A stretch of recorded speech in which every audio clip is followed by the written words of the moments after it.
Hi అండి, welcome back to my channel. అందరూ ఎలా ఉన్నారు? మేమైతే చాలా బాగున్నామండి. మరి కొత్త రెసిపీతో మీ ముందుకు వచ్చేసాను. కొత్త రెసిపీ ఏంటి అనుకుంటున్నారా? ఇది నార్మల్గా చాలామందికి తెలిసే ఉంటుంది.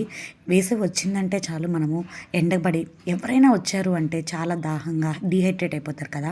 వాళ్ళకి ఇంట్లోనే ఉన్న ఇంగ్రీడియంట్స్ తోటి ఇలా చేసి ఒక్క గ్లాస్ ఇచ్చారంటే చాలా బాగుంటుందండి. కడుపులో చల్లగా హాయిగా, అలాగే డీహైడ్రేట్ కాకుండా చాలా బాగుంటుంది. చాలా సింపుల్గా చాలా ఈజీగా ఈ రెసిపీ అనేది తయారు చేసుకోవచ్చు. అలాగే కాకుండా పొద్దున్న చేసి పెట్టేశారు అంటే అప్పుడప్పుడు ఎవరికి కావాలంటే వాళ్ళ ఇంట్లో వాళ్ళు పిల్లల నుంచి పెద్దల వరకు తాగారు అంటే ఎండలకి మంచిగా హాయిగా అనిపిస్తూ ఉంటుంది. ఈ రెసిపీ ఎలా చేయాలో తయారీ విధానం చూసేద్దాము. దానికోసం అని చెప్పి ఒక 1/2 టేబుల్ స్పూన్ జీలకర్ర, అలాగే 2-3 లేకపోతే 4 మిరియాలు, కొద్దిగా పుదీనా, కొత్తిమీర, దాంతోపాటు 1/2 ఇంచ్ అల్లం ముక్క వేసి బాగా దంచండి. లేకపోతే మిక్సీకైనా వేసుకోవచ్చు.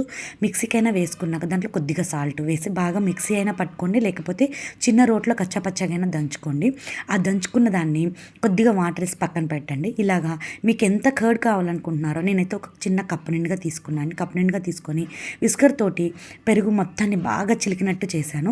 ఆ తర్వాత మనం దంచిపెట్టుకున్న ఈ కచ్చాపచ్చ దాన్ని మొత్తాన్ని పెరుగులో కలిపేసేయాలి. పెరుగులో కలిపేసి మళ్ళీ విస్కర్ తోటి బాగా కలిపెట్టాలండి. మీరు కావాలంటే కుండలో నీళ్ళైనా పోసుకోవచ్చు. కుండలో నీళ్ళు లేదంటే ఐస్, మామూలుగా ఫ్రిడ్జ్లో ఐస్ ఉంటుంది కదా, దాన్నైనా యూస్ చేసుకోవచ్చు. నేను ఈసారి నార్మల్ ఐస్ తోటి చేస్తున్నాను. అయితే ఫ్రిడ్జ్లో పెట్టుకున్నారంటే అప్పుడప్పుడు తాగడానికి కూడా చాలా బాగుంటుంది. సాల్ట్ చూసుకొని వేసుకోండి. అలాగే హాఫ్ లెమన్ ఉంటుంది కదా, లెమన్ కూడా పిండేసుకొని బాగా కలిపేసి సర్వ్ చేసుకోవడమే. చూసారా ఎంత సింపుల్గా ఈజీగా ఇది తయారు చేసుకోవచ్చు. నేను చేస్తున్నానని చెప్పి మా పాప అప్పుడు ఐస్ కూడా తీసుకొచ్చి రెడీగా పెట్టేసిందండి. ఐసు ఇలా కలిపాక గ్లాసులు పెట్టి గ్లాసుల్లో ఐస్ వేసి అలాగే చేసి ఇచ్చారంటే ఇంటికి వచ్చిన గెస్టుల నుంచి ఎవరైనా సరే ఎండలో వచ్చారు అంటే వాళ్ళకి ఇచ్చారు అంటే చాలా హ్యాపీగా ఫీల్ అవుతారు. సింపుల్గా చాలా ఈజీగా చేసుకోవచ్చు కదా.